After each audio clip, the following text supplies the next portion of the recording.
18 फरवरी 2020 की सुबह थी। पश्चिम बंगाल के दुर्गापुर में बसे हड्डिया नामक छोटे से इलाके में सब कुछ शांत था। इतना शांत कि यह खामोशी भी कुछ कहती हुई प्रतीत हो रही थी। हवा स्थिर थी और नहर का पानी एक आईने की तरह सुबह की पहली किरणों को प्रतिबिंबित कर रहा था। पर उस सन्नाटे में एक अनदेखा कंपन छिपा था, जो चेतावनी दे रहा था कि कुछ भयावह होने वाला है। लोग रोज की तरह अपनी दिनचर्या में लगे थे। कुछ टहलने निकले, कुछ चाय की दुकानों पर सजी दुनिया का हिस्सा बनने लगे। लेकिन उस दिन की सुबह में कुछ अलग था, कुछ ऐसा जो जल्दी ही इस इलाके की शांति को हमेशा के लिए तोड़ने वाला था। जब कुछ लोग नहर के पास पहुंचे तो उन्होंने दूर से दो डेड बॉडी देखीं, जो भीषण आग के लपटों में घिरी हुई थीं। पहले तो उनकी आंखें धोखा खा गईं। क्या ये बस कोई जलता कचरा था या कोई और मामूली चीज? लेकिन जैसे जैसे वे पास पहुंचे, दिल की धड़कनें तेज हो गईं। आग में जलती डेड बॉडी धीरे धीरे आकार लेने लगीं और वे इंसानी शरीर जैसे दिखने लगीं। भीड़ में सन्नाटा छा गया। कुछ की सांसें थम गईं और कुछ लोगों ने बिना एक पल गंवाए नहर की ओर दौड़कर पानी उठाया और आग के लपटों पर फेंक दिया। आग फुफकारते हुए शांत हुई, पर जो दृश्य सामने आया उसने सबके होश उड़ा दिए। ये दो इंसानी डेड बॉडी थी जिन्हें किसी ने जला दिया था। अब सवाल यह नहीं था कि ये कौन है, बल्कि यह कि किसने, क्यों और किस तरह इतनी निर्दयता से उन्हें मारा और जलाया। पुलिस को सूचना दी गई और कुछ ही पलों में अधिकारी वहां पहुंच गए। उन्होंने जब डेड बॉडी की जांच की तो एक और रहस्य सामने आया। एक डेड बॉडी के पास भूरे बालों के कुछ रेशे मिले। यह एक संकेत था, छोटा लेकिन चौंकाने वाला। शायद इनमें से एक युवती थी, और अगर ऐसा था तो यह मामला सिर्फ हत्या का नहीं, बल्कि कुछ और गहरा, कुछ और व्यक्तिगत प्रतीत होने लगा। फॉरेंसिक टीम ने भी काम शुरू कर दिया। वे हर एक राख के टुकड़े, हर एक जले हुए कपड़े के धागे, हर एक जलती मिट्टी की बूंद को इस उम्मीद से देख रहे थे कि कोई सुराग उन्हें हत्यारे की ओर ले जाएगा। पर उस नहर के पास की जमीन भी चुप नहीं थी। कुछ दूरी पर एक गहरा गड्ढा मिला। यह गड्ढा महज मिट्टी में खोदा गया छेद नहीं था, यह उस योजना का हिस्सा था जो पूरी नहीं हो सकी। ऐसा प्रतीत हुआ कि हत्यारे ने पहले इन डेड बॉडी को छुपाने के लिए उन्हें जमीन में दफनाने का सोचा था, पर शायद कुछ गड़बड़ हो गई। शायद समय कम था, या शायद कोई देख रहा था। इसलिए उसने योजना बदली और आग को चुना ताकि कोई साबुत मिल न पाए। लेकिन जो बात किसी को नहीं पता थी वो ये थी कि यह हत्या एक जड़ से जुड़ी थी, एक रिश्ता, एक भाव, एक ऐसा राज जो सामने आने पर सब कुछ बदल कर रख देगा। कुछ ही दिनों बाद पुलिस को एक ऐसा सुराग मिला जिसने सब कुछ उलट दिया। एक व्यक्ति ने संपर्क किया और बताया कि उसके क्षेत्र की दो महिलाएं, जो आपस में काफी करीबी थीं, अचानक गायब हो गई हैं और सोशल मीडिया पर भी एक्टिव नहीं है। फेसबुक प्रोफाइल की जांच के बाद पुलिस को पता चला कि दोनों महिलाएं रिया डे और रमा डे मां बेटी थीं। अब यह मामला एक मोड़ पर था। यह सिर्फ दो अनजान महिलाओं की हत्या नहीं थी, यह एक परिवार की कहानी थी, एक टूटा हुआ रिश्ता और शायद एक बदला। जब पुलिस ने पड़ताल शुरू की तो उन्हें रमा के अतीत की कुछ कड़ियां मिलीं। वह 2017 में अपने पति से तलाक ले चुकी थी, पर तलाक के बाद उसने अपने मायके लौटने की बजाय हड्डिया में रहने का फैसला किया था। क्यों? किससे बच रही थी, या किसी का इंतजार कर रही थी? इस कहानी का असली चेहरा तब सामने आया जब पुलिस को एक डायरी मिली, सिर्फ कागजों के पन्ने नहीं, बल्कि एक खामोश चीख जिसमें पन्नों पर भावनाएं नहीं, बदला लिखा गया था। पर यह डायरी सिर्फ एक कबूलनामा नहीं थी, ये एक भूल भुलैया थी जिसमें जितना आगे बढ़ो उतना पीछे खींचते चले जाओ। रिया उस समय मुश्किल से 14 साल की थी जब उसकी मां रमा ने अपने पति से तलाक लिया। उम्र भले ही छोटी थी, लेकिन उसके मासूम चेहरे पर उस टूटे हुए रिश्ते की परछाइयां साफ झलकती थीं। रमा ने आभा नामक एक शांत इलाके में नए सिरे से जिंदगी शुरू करने की कोशिश की, लेकिन शांत दिखने वाली जगहें अक्सर अपने भीतर सबसे गहरे जख्म छिपाए होती हैं। रमा ने खुद को एक नए किराए के घर में बसाया और रिया को पास के स्कूल में दाखिला दिला दिया। एक मां की तरह नहीं, एक योद्धा की तरह वह अपनी बेटी के लिए बेहतर कल का रास्ता तैयार कर रही थी। समय बीता, रिया ने स्कूल की पढ़ाई पूरी की और जैसे जैसे वह बड़ी हुई उसके भीतर एक नई समझ, एक नया आत्मविश्वास पैदा हुआ। रमा को अपनी बेटी में एक सपना दिखता था, एक ऐसा जीवन जो उसने खुद कभी नहीं जिया। रिया को उच्च शिक्षा के लिए न्यू बैरकपुर भेजा गया। रमा ने उसके लिए वहां एक छोटा सा किराए का कमरा लिया और फिर पहली बार माँ और बेटी अलग अलग शहरों में रहने लगीं। शारीरिक दूरी भले ही आई, पर दिलों का रिश्ता उतना ही गहरा बना रहा। वे रोज फोन पर बातें करतीं, पढ़ाई, जिंदगी, भविष्य। लेकिन शायद उन्हीं बातचीतों में कुछ और भी छिपा था, कुछ ऐसा जो दिखता नहीं था, बस महसूस होता था। जब पुलिस ने जांच शुरू की, उन्होंने मां और बेटी के अंतिम लोकेशन और कॉल रिकॉर्ड्स को खंगाला। वहीं से एक नाम बार बार सामने आने लगा, सद्दाम हुसैन। एक ऐसा नाम जो शुरुआत में महज एक व्यक्ति प्रतीत होता था, लेकिन जैसे जैसे पुलिस उसकी परतें खोलती गई, कहानी भयानक होती गई।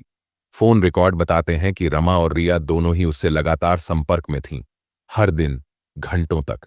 ये बातें महज जान पहचान की नहीं थीं, इनमें कुछ गहरा था। पुलिस को शक हुआ और उन्होंने सद्दाम की तलाश शुरू की, जो उन्हें न्यू कॉलोनी के दुरात चक नामक जगह तक ले गया। सद्दाम का घर मिल गया, लेकिन वह वहां नहीं था, वह अस्पताल में भर्ती था। यह भी एक संकेत था कि कुछ तो गलत हुआ है। बिना समय गंवाए पुलिस अस्पताल पहुंची और उसे हिरासत में लिया। सद्दाम ने शुरुआत में सब कुछ नकार दिया, लेकिन सबूत इतने ठोस थे कि झूठ की कोई जगह नहीं बची। जब पुलिस ने उसका सामना किया, उसकी आंखों में हलचल साफ दिखी, उसकी आवाज कांपी और हाथ थरथराने लगे। और फिर वो पल आया जब सद्दाम टूट गया। उसने स्वीकार किया कि वही इस नृशंस हत्या के पीछे था। उसने वही किया था जो किसी कल्पना में भी नहीं सोचा जा सकता। सच सामने आने लगा। 16 फरवरी 2020 को उसने रमा और रिया को अपने घर बुलाया। उन्होंने बिना कोई शक किए उसकी बात मानी। आखिर वो पहले से उसे जानती थीं। रिया तो अब उसी इलाके में रह भी रही थी। उन्होंने सोचा ये एक आम सी मुलाकात है, लेकिन उन्हें नहीं पता था कि इस आम सी शाम को मौत की एक साजिश लिखा जा चुका था। सद्दाम ने एक शराब पार्टी की योजना बनाई थी, लेकिन उस शराब में नशा नहीं, धोखा था। ये योजना उस दिन नहीं बनी थी। इसकी शुरुआत सालों पहले हुई थी, जब रमा ने पहली बार फेसबुक पर अकाउंट बनाया था। वहीं उसकी दोस्ती सद्दाम से हुई थी। रिया अक्सर अपनी मां से मिलने आती थी। हर बार जब वह घर आती, तो सद्दाम वहां मौजूद होता, मां की मदद के नाम पर, लेकिन असल में वह किसी और इरादे से वहां आता था। शुरुआत में रिया को सब सामान्य लगा। वे अक्सर मिलते, बातें करते और धीरे धीरे उनके बीच एक ऑनलाइन दोस्ती पनपने लगी, जो शायद रमा को कभी समझ नहीं आई, या आई भी तो बहुत देर हो चुकी थी। क्या रमा जानती थी कि उसकी बेटी जिस व्यक्ति से जुड़ रही है, वो उसकी खुद की परछाई बन चुका है? क्या रिया को एहसास था कि जिसे वो दोस्त समझती है, वो दरअसल उसकी जिंदगी का सबसे बड़ा खतरा बन चुका है? इस सब का जवाब उस डायरी में नहीं था, लेकिन सद्दाम के कबूलनामे में जरूर था, और उसकी कहानी अभी बाकी थी। कभी कभी रिश्तों की गहराइयों में वो अंधेरे छिपे होते हैं, जिन्हें उजाले में लाने की हिम्मत सब में नहीं होती। रिया और सद्दाम की कहानी भी एक ऐसे ही रहस्य की चुप आहट लिए आगे बढ़ रही थी। व्हाट्सएप नंबरों का एक्सचेंज और धीरे धीरे बढ़ता भरोसा, यह सिर्फ एक प्रेम कहानी का आगाज नहीं था, बल्कि एक दुखद घटना की शुरुआत थी। उनका रिश्ता गहरा होता गया, मुलाकातें नियमित हुईं, और जल्द ही दोनों ने एक साथ रहने का फैसला किया। न्यू कॉलोनी के एक किराए के घर में जब उन्होंने साथ रहना शुरू किया, तो किसी ने नहीं सोचा था कि यह घर एक दिन खून और विश्वासघात की कहानी का केंद्र बन जाएगा। पर कहानी यहीं खत्म नहीं होती, क्योंकि पर्दे के पीछे एक और रिश्ता धीरे धीरे आकार ले रहा था, सद्दाम और रमा के बीच। रिया को अपनी मां के इस गुप्त संबंध का कोई अंदेशा नहीं था, और रमा को भी यही यकीन था कि उसकी बेटी बराकपुर में पढ़ाई में व्यस्त है। लेकिन तकदीर ने दोनों महिलाओं को एक ही छत के नीचे एक ही आदमी की प्रेमिका बना दिया था, बिना किसी को खबर हुए। यह एक बम था जो सही समय का इंतजार कर रहा था फटने के लिए। 3 साल बीते और एक दिन सब कुछ उजागर हो गया। रिया को पता चला कि सद्दाम न सिर्फ उनकी मां के साथ भी जुड़ा था, बल्कि पहले से शादीशुदा था और उसके बच्चे भी थे। ये सिर्फ धोखा नहीं था, यह आत्मा को चीर देने वाला सच था। दोनों मां बेटी ने सद्दाम का सामना किया। उसे या तो शादी के लिए राजी होने या पुलिस के पास जाने की धमकी दी, लेकिन सद्दाम के इरादे कहीं और थे। रिया के पास सद्दाम की कुछ बेहद निजी तस्वीरें थीं। उन्होंने उसे ब्लैकमेल करना शुरू कर दिया। हर दिन सद्दाम खुद को जाल में और गहराई से फंसा पाता। न वो इस रिश्ते से निकल पा रहा था, न ही मानसिक तनाव से। उसने दोस्तों से सलाह ली, और जो सुझाव उन्हें मिला, वो इंसानियत से कोसों दूर था। इस सब से छुटकारा पाने का एक ही तरीका था, उन्हें हमेशा के लिए खत्म कर देना। 17 फरवरी की वह रात, जो बाकी दुनिया के लिए एक सामान्य शाम थी, 3 जिंदगियों के लिए एक खामोश विदाई बन गई। सद्दाम ने मां और बेटी को अपने घर बुलाया, उसी घर में जहां वो और रिया कभी प्रेमी की तरह रहते थे। एक साजिश की जमीन अब एक अपराध स्थल बनने वाली थी। मां बेटी को नहीं पता था कि यह आम मुलाकात नहीं, उनकी आखिरी यात्रा थी। शराब पार्टी के बहाने तीनों इकट्ठा हुए। रिया ने शराब नहीं पी, लेकिन रमा और सद्दाम ने पी। कुछ देर बाद जब रिया चावल लेने गई, सद्दाम ने चुपचाप उसमें नशीली दवा मिला दी। यह अब नशा नहीं था, यह मर्डर की साजिश थी। जब दोनों बेहोश हुईं, सद्दाम के साथी मंजूर आलम मलिक वहां आए, सिर्फ इस योजना को अंजाम तक पहुंचाने के लिए। रमा और रिया को प्लास्टिक की थैलियों में भरकर कार में रखा गया, एक डिक्की में, दूसरी पीछे की सीट पर।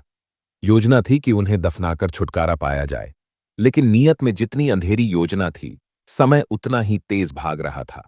वे ओनरा के पास उस नहर तक पहुंचे जहां हवा तक सन्न थी, जैसे खुद प्रकृति भी जानती हो कि कुछ अघटित होने वाला है। गड्ढा खोदना शुरू हुआ, लेकिन रात गहराती जा रही थी।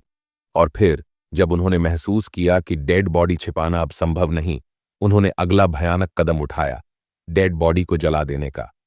आग की वो लपटें जो सुबह नहर के किनारे दिखीं, वे सिर्फ 2 लाशों को नहीं जला रही थीं, वे एक ऐसे अधूरे सच को राख कर रही थीं जिसे कोई कभी जान नहीं पाता अगर पुलिस वक्त पर न पहुंचती। सद्दाम हुसैन और मंजूर आलम की योजना अब अपने अंतिम चरण में पहुंच चुकी थी। दोनों ने डेड बॉडी को जलाने के लिए पेट्रोल की बोतल ले आकर एक घातक कदम उठाया। वह रात, जो शुरू में उन्हें आसान लग रही थी, अब अपने भयानक और अंधेरे मोड़ पर पहुंच चुकी थी। जैसे जैसे समय बीत रहा था, डेड बॉडी को कार से बाहर निकालने के बाद दोनों का दिल दहल गया। डेड बॉडी का हलचल करना और आंखें धीरे धीरे खुलना एक ऐसी स्थिति थी जिसे देखकर दोनों कांप उठे। रमा और रिया, जिनको उन्होंने मरा समझा था, अब जिंदा थे। उनका गला घोंटने के बावजूद वे बेहोश थे, लेकिन मरे नहीं थे। रमा और रिया की धीमी धीमी सांसें और फिर उनकी जागने की स्थिति सद्दाम और मंजूर के लिए एक खौफनाक सच्चाई की तरह थी।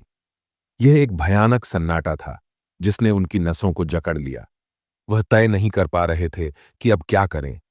वे दोनों डेड बॉडी को जलाने की प्रक्रिया को अधूरा छोड़ अब जलाने का निर्णय लेने लगे। जल्दबाजी में और घबराए हुए उन्होंने डेड बॉडी को कार से बाहर निकाला और जलाने की योजना बनाई। जैसे जैसे आग की लपटें ऊंची होती गईं, उनकी आत्मा में एक डर का खौफ था कि कहीं कोई और आकर उन्हें देख न ले। लेकिन सबसे भयावह बात यह थी कि यह नहीं था कि रमा और रिया मर चुकी थीं, बल्कि अब वे अपने जीवन की जंग लड़ रही थीं। जब पुलिस ने इस घटनाक्रम की तहकीकात की, तो उन्हें रिया की डायरी से कुछ खतरनाक सच मिले। डायरी के पन्ने पलटते हुए पुलिस ने देखा कि रिया ने कई सालों तक एक ऐसे रिश्ते को जिया जिसमें उसे हमेशा से कोई न कोई धोखा मिला था। उसने पहले कभी नहीं सोचा था कि उसका प्रिय आदमी, उसका पति, वही व्यक्ति उसे और उसकी मां को मारने के लिए उस कदर भयानक कदम उठाएगा। रिया की डायरी ने रहस्य को और भी गहरा किया। वह डायरी 5 खतरनाक नोटों से भरी हुई थी, जिसमें प्रत्येक पन्ने पर एक नई कहानी सामने आई थी। इन पन्नों में लिखा था कि सद्दाम हुसैन पहले से ही शादीशुदा था और रिया और रमा दोनों को धोखा दे रहा था। यह चौंकाने वाली सच्चाई थी, क्योंकि रिया और रमा ने कभी नहीं सोचा था कि वह शख्स जो उनके बीच में था, वह खुद पहले से एक परिवार का हिस्सा था। इन पन्नों में कुछ और भी था। यह साबित करता था कि रिया और सद्दाम पहले से ही कानूनी रूप से विवाहित थे। पुलिस ने जब इस विवाह प्रमाण पत्र को देखा, तो यह कहानी एक नए मोड़ पर आ गई। रिया और सद्दाम के बीच की रचनात्मक और गहरी नफरत अब सार्वजनिक हो चुकी थी। रिया के लिए यह खुलासा चौंकाने वाला था। वह समझ रही थी कि सद्दाम शादी से बच रहा था, लेकिन असलियत में वह पहले से ही शादीशुदा था। यह सच्चाई जैसे ही सामने आई तो कई सवाल उठे। अगर वे पहले से ही पति पत्नी थे, तो सद्दाम ने अपनी पत्नी और सास को मारने का निर्णय क्यों लिया? इसका जवाब रिया की डायरी में छिपा था। डायरी में यह भी खुलासा हुआ कि सद्दाम को शक था कि रमा किसी और से मिल रही थी और रिया भी किसी और से जुड़ी हुई थी। इस शक और गुस्से ने उसे एक खतरनाक निर्णय की ओर धकेल दिया। अंततः यह मामला सिर्फ धोखा, शक और रिश्तों के टूटने की कहानी नहीं थी। यह कहानी उस मानसिक विकृति की थी जिसने एक व्यक्ति को इतना निर्दयी बना दिया कि उसने अपनी पत्नी और सास की हत्या करने का फैसला किया। सद्दाम की गुस्से और घृणा से भरी मानसिकता ने उसे इस अपराध की ओर बढ़ाया। अंत में यह भी सामने आया कि रिया और सद्दाम के रिश्ते में भी नफरत की लकीरें थीं, लेकिन यह नफरत किसी अन्य व्यक्ति के कारण नहीं, बल्कि एक दूसरे के प्रति विश्वास की कमी से पैदा हुई थी। जब पुलिस ने सद्दाम और मंजूर को गिरफ्तार किया, तो यह स्पष्ट हो गया कि इस अपराध का एकमात्र कारण धोखा और शक था। यह एक घातक संयोजन था जिसने न केवल रिया और रमा की हत्या का कारण बना, बल्कि इसके बाद आने वाली दलीलें भी एक और सच्चाई से रूबरू कराती हैं कि रिश्ते जिनमें विश्वास न हो, वे हमेशा धोखे की ओर ले जाते हैं। तो आपको यह कहानी कैसी लगी? कमेंट करके जरूर बताएं और इस वीडियो को लाइक करें और हमारे इस चैनल को सब्सक्राइब करना न भूलें। धन्यवाद।